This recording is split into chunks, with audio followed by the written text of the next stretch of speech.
So my name is Shingai, and this has been my debut performance at Boudica Festival 2023.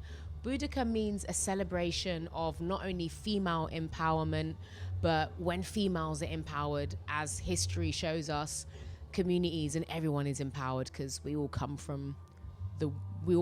come from women. It's also about these beautiful legends of women that have been omitted from the history books that you really have to take your history teacher to the side and ask about other people, not just your usual Henry VIII and your Cromwells and all that. So I remember learning that Boudica was a symbol of like emancipation in ancient times, somewhere between pagan times and Roman times or whatever.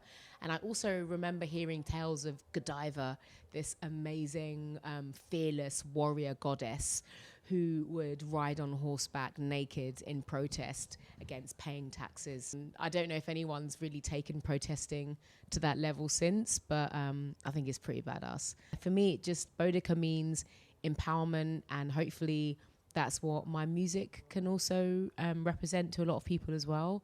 I like people to leave my shows feeling empowered, feeling together, just feeling like they've shared an experience that leaves them going home happier human beings, you know?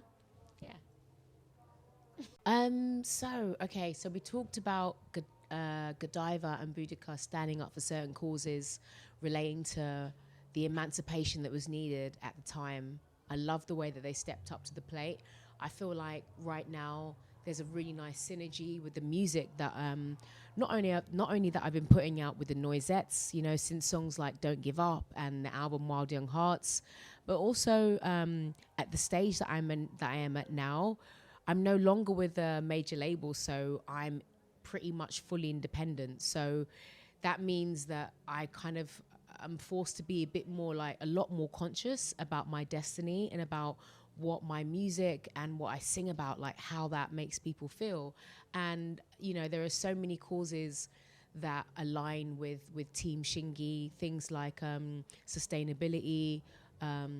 We've done a lot of really, really amazing campaigns with, like, for example, Music Declares Emergency. We've done a lot of work with them. And we've done a lot of work with people and organizations that are really against the continuation of this kind of post-colonial chokehold that I think a lot of developing countries are struggling to come out of. You know, being of Zimbabwean and Malawian heritage, I think it's really important that, not only important, but I'm really grateful for how me fusing those rhythms and melodies and that culture and that music into the songs that I'm doing on my solo journey, I guess it kind of reminds people that like all these things can coexist, you know? Like I might have been born and raised in South London, but I come from a place where there are certain freedoms that my mum and my grandma and my aunties didn't have because they were busy fighting for freedom, fighting for emancipation from, you know, colonialism and for Rhodesia to become Zimbabwe. So if they hadn't fought that fight, there would be no Noisettes, there would be no Shingai, and I wouldn't be able to stand here proudly and say, I stand for this festival, I stand for the great work that you are doing here, and I stand for all the artists as well who are brave enough to speak about and sing about things that they feel can positively change and impact, you know, the international music scene or even just their communities. I think anybody who stands up for something in this day and age is, you know, is definitely their own kind of modern day Boudica or their own modern day Godiva. So we stand on the shoulders of great ones, even great ones on horseback, and let's just keep pushing, you know, and the music will be the soundtrack. That's all I can do. Oh God, I feel like I'm doing a speech at the UN or something. And the music is so emotional. I'm like, Godiva! I'm like, this is great. So many dream collaborations, and that's not just musicians that are with us, but musicians who have joined the choir of the ancestral realm.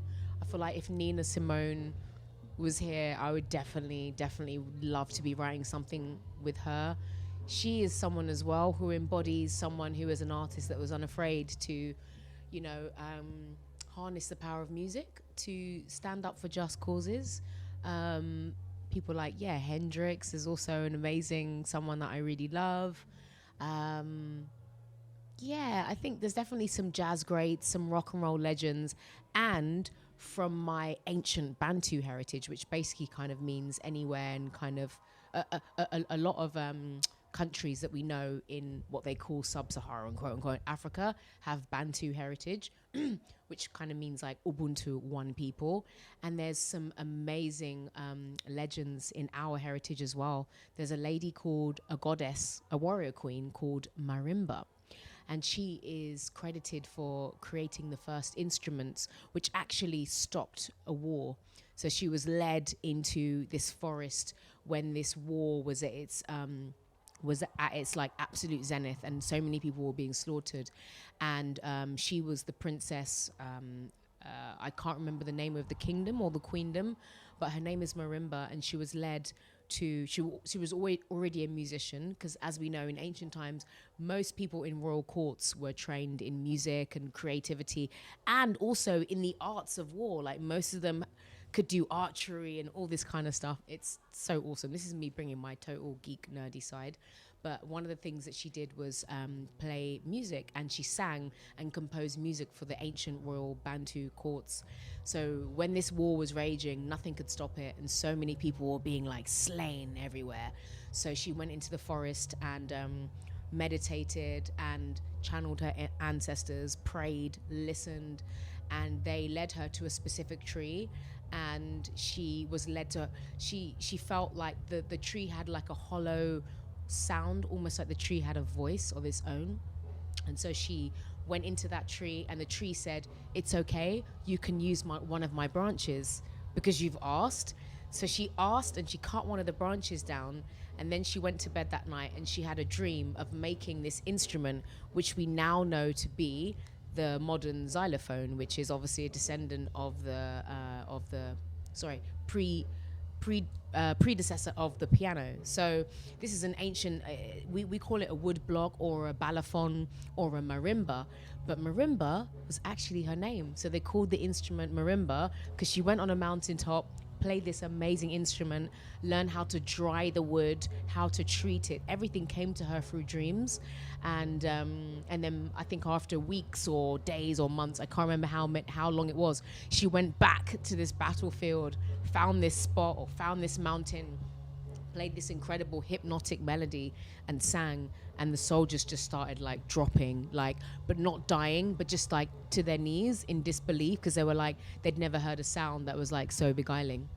So yeah, maybe I need to write a song about that. But yeah, marimba, Godiva, Boudica, we see ya.